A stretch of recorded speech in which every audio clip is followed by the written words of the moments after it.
ఓం గం గణపతయే నమః. హరి ఓం గురవే సర్వలోకానాం విషజే భవరోగిణాం నిధయే సర్వవిద్యానాం శ్రీ దక్షిణామూర్తయే నమో నమః. జ్ఞానసిద్ధిని వీక్షిస్తున్నటువంటి ప్రేక్షకులందరికీ కూడా మరి ఈ జూన్ మాసము 1వ తేదీ నుండి 30వ తేదీ వరకు కూడా మనకి మేషాది 12 రాశులు అంటే మీనరాశి వరకు కూడా 12 రాశుల్లో గ్రహాల యొక్క సంచార స్థితిగతులను గనక మనం తెలుసుకోగలిగితే ఏ రాశుల వారికి ఏ గ్రహం వలన ఏ శుభాలు కలుగుతాయి, ఏ ఈవెంట్స్ వారిని ఆనందపరుస్తాయి, ఏ రకమైనటువంటి ఇబ్బందులు కలుగుతాయి, మరి ఇబ్బంది కలిగించేటటువంటి గ్రహాలకి తగినటువంటి పరిహారంగా ఏ స్తోత్రము చదివినా, ఏ పూజ చేసుకున్నా, ఏ జపము చేసుకున్నా, ఏ దానము చేసుకున్నా మంచి జరుగుతుందో మనం గనక గమనించుకున్నట్లయితే ముఖ్యంగా ఈ జూన్ మాసంలో సూర్యగ్రహము జూన్ 14వ తేదీ వరకు కూడా వృషభ రాశిలో సంచరిస్తూ, కుజుడు జూన్ 20వ తేదీ వరకు కూడా మేషరాశిలో తన యొక్క స్వక్షేత్రంలో సంచారం చేస్తూ జూన్ 20 తర్వాత వృషభ రాశిలోకి సంచారం, జూన్ 15 తర్వాత సూర్య భగవానుడు మిథున రాశిలోకి సంచారం, బుధుడు జూను 19వ తేదీన దాదాపుగా మనకి మిథున రాశిలో సంచరిస్తూ 19వ తేదీ తర్వాత కర్కాటక రాశిలోకి సంచారం జరుగుతుంది.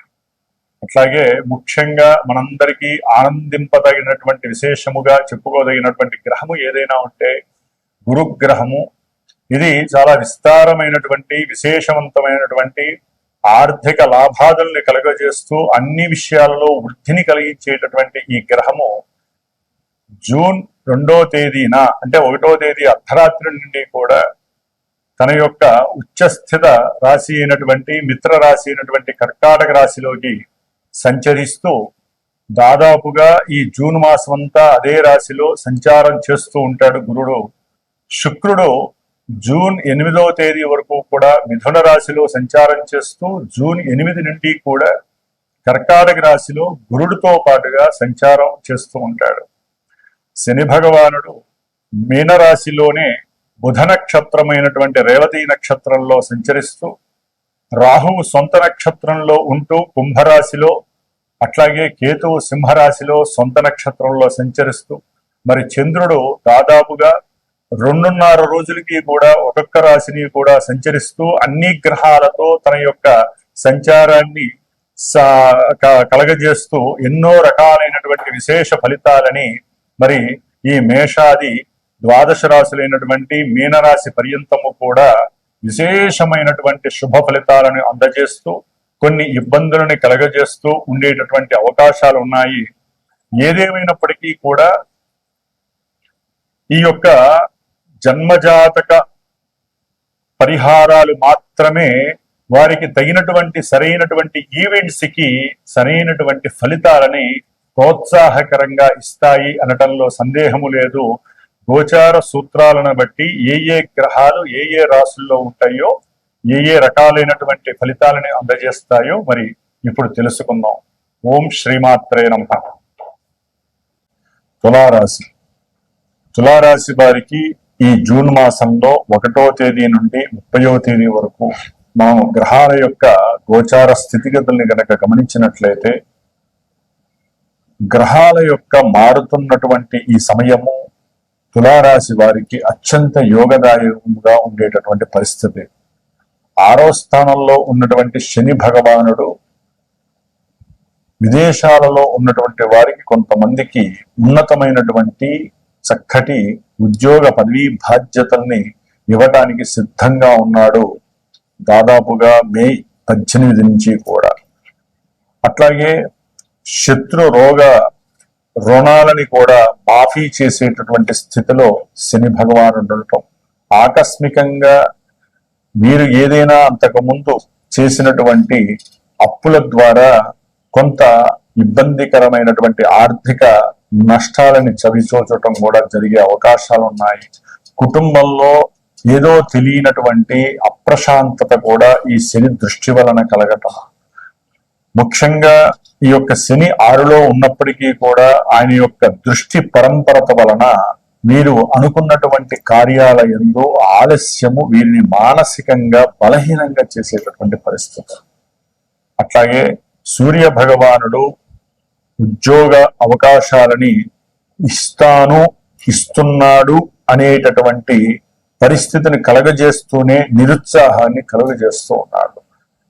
జూన్ 14 వరకు కూడా సూర్య బలము వీరికి లేకపోవటము, దాని ద్వారా వీరు ఉన్న చోట నుంచి మరొక చోటికి ప్రయాణం చేయటము, దాని ద్వారా ఆర్థిక ధన నష్టము, ఎంత అనుకున్నా కూడా సెల్ఫ్ ఎనర్జీ లెవెల్స్ పెరక్కపోవటం, తెలియనటువంటి ఏదో మానసిక ఆందోళన, ఆరోగ్యం పట్ల అశ్రద్ధ వహించటం వలన అనారోగ్య లోపం, అట్లాగే వీరికి ఉన్నటువంటి కొన్ని కాన్ఫిడెన్షియల్ గా ఉండాల్సినటువంటి కొన్ని విషయాలు బహిర్గతం కావటం, దాని ద్వారా కూడా వీరికి భయము. అది ముఖ్యంగా పొలిటీషియన్స్ కావచ్చు, వారికైతే గనక పూర్తిగా ఆర్థిక పరమైనటువంటి విషయాల ఎంతో భయాందోళనలు ఎక్కువ అవుతాయి.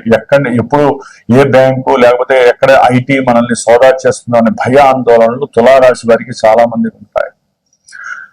జూన్ 15 తర్వాత సూర్యుడు భాగ్యస్థానంలోకి వచ్చినప్పుడు కొంతమందికి ఉద్యోగాల్లో ప్రమోషన్ వస్తుంది, ఉద్యోగం వస్తుంది అనుకుంటే అది కాస్త వీరికి కొలాప్స్ అయ్యి ఉన్న ఉద్యోగం కూడా పోయే అవకాశాలు ఉన్నాయి. ఆల్రెడీ ఉద్యోగ వ్యవస్థలో ఇబ్బందులు పడుతున్న వాళ్ళకి ఇంకా ఇబ్బంది. అంటే సూర్యగ్రహ బలము ఈ నెల రోజులు వీరికి లేదు. అనుకున్న కార్య అభీష్టాలు నెరవేరుతాయి అనుకుంటే అది కాస్త ఇబ్బందులు పడతాయి.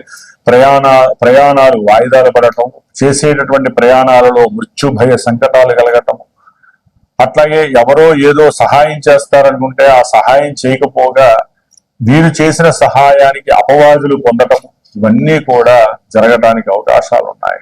తులారాశి వారికి 10వ స్థానంలో చక్కగా గురు భగవానుడు మరి ఆయన ఉచ్చ స్థితిలోకి రావటము, శుక్రుడు జూన్ 8న 10వ స్థానంలోకి రావటం ద్వారా వీరికి ఉద్యోగ భద్రత పెరగడానికి అవకాశం ఉంటుంది.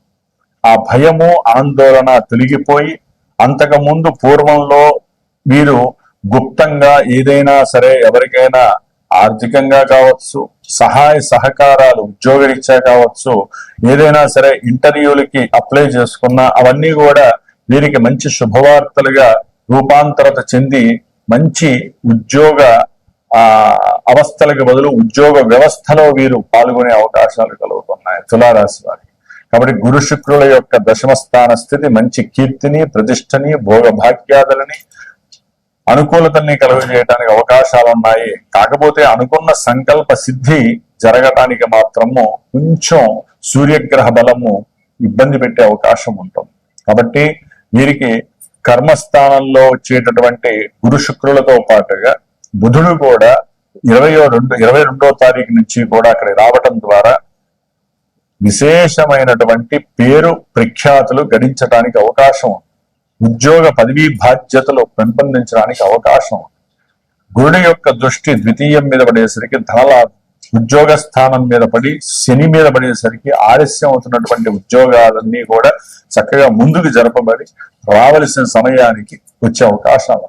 ఏదేమైనప్పటికీ కన్యారాశి వారికి 8వ స్థాన కుజుడు, సూర్యుడి యొక్క బలము లేకపోవటము, పంచమంలో ఉన్నటువంటి రాహుగ్రహ దోషము, ఇవన్నీ కూడా కొంత ఇబ్బందులను కలుగజేయడానికి అవకాశం ఉంది. ఏమైనప్పటికీ కూడా గ్రహజాతకంలో మీరు పుట్టిన సమయానికి ఉన్నటువంటి లగ్నము అట్లాగే దశలు, అంతర్దశలు కీలక పాత్ర వహిస్తాయి. గోచారంలో మనకి గ్రహాలు మారుతూనే ఉంటాయి, 20 రోజులకి నెలకి మారుతూనే ఉంటాయి. కానీ జన్మజాతకంలో మాత్రము 6 నెలలకో సంవత్సరానికో 3 ఏళ్లకో దశలు, అంతర్దశలు ముఖ్యంగా మారుతూ ఉంటాయి.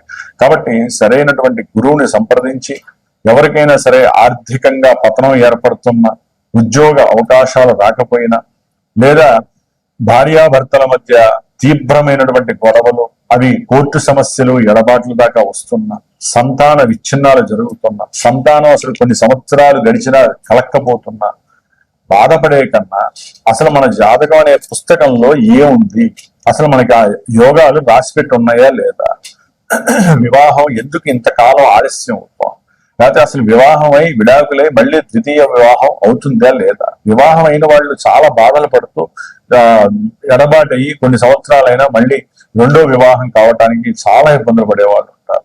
ఇవన్నీ కూడా జన్మజాతకంలో మనకి చక్కగా ప్రస్ఫుటంగా తెలియజేస్తూ ఉంటాయి. అయితే వాటికి కూడా ఏదైనా దోషాలు ఉన్నాయేమో కనుక్కొని ఆ గురువు చెప్పినటువంటి ఆ విషయ పరిజ్ఞానం ద్వారా అటు జన్మజాతకాన్ని ఇటు గోచారాన్ని రెండింటినీ కూడా బ్యాలెన్స్ చేసుకుంటూ గురువు కొన్ని గ్రహాల వలన ఈ సమస్యలు వస్తాయి అని చెప్పినప్పుడు ఆ గ్రహాలకు సంబంధించినటువంటి శాంతి పరిహారాలు ఆచరించుకుంటూ దానికి సంబంధించిన హోమాల, జపాల, దానాల, రుద్రాభిషేకాల ఇలాంటివి చేసుకోవడం ద్వారా విశేషమైనటువంటి గ్రహశాంతి జరిగి మనకున్నటువంటి కర్మ దోషాలు తొలగిపోయి మనకి విశేషమైనటువంటి యోగము భోగములాగా కలిగే అవకాశం ఉంటుంది. కాబట్టి తులారాశి వారికి ఏదేమైనప్పటికీ అనుకూలతలుగా ఉన్నాయి కాబట్టి వీరు ఎక్కువగా దుర్గాదేవి నామస్మరణ చేయటము పూర్వజన్మ ఈ జన్మలో బలాన్ని పెంచే అవకాశం ఉంటుంది. ఏకాగ్రత వీరు చేసే ప్రణాళికలు సిద్ధి జరగటము జరుగుతుంది, అవకాశం ఉంటుంది. అట్లాగే ఉద్యోగాలు పోయినటువంటి వాళ్ళకి కాస్త దుర్గాదేవి అనుగ్రహం కలిగి దారి దొరుకుతుంది. కాబట్టి కొంచెము వీరు సుబ్రహ్మణ్యేశ్వరుడి స్వామికి సంబంధించినటువంటి అష్టకాలని గాని అష్టోత్తరాలను గాని నిత్యము ఆరాధించడం ద్వారా సంతాన యోగ్యతను పొందుతారు. ఎందుకంటే సంతాన స్థానంలో ఉన్నటువంటి రాహువు కాస్త సంతాన ఇబ్బందులను కలుగజేస్తూ ఉంటాడు. అష్టమంలో ఉన్న కుజుడు అట్లాగే భాగ్యంలో మారుతున్నటువంటి కుజుడు ఇదే నెలలో గ్రహాలు మారుతూ ఉంటాయి. కాబట్టి రవికి, కుజుడికి, రాహువుకి అట్లాగే వీరికి చాలా ఇబ్బందికరంగా ఉన్నారు. కాబట్టి ఆ గ్రహాలకి శాంతి చేసుకోవడం వల్ల విశేషమైనటువంటి ప్రఖ్యాతులు లేకపోయినప్పటికీ కూడా వీరు అనుకున్న కార్యాలు ముందుకు వెళ్ళటము, కొన్ని ప్రమాదాలు నివారణ చేసుకోవటము జరిగేటటువంటి అవకాశం ఉంటుంది.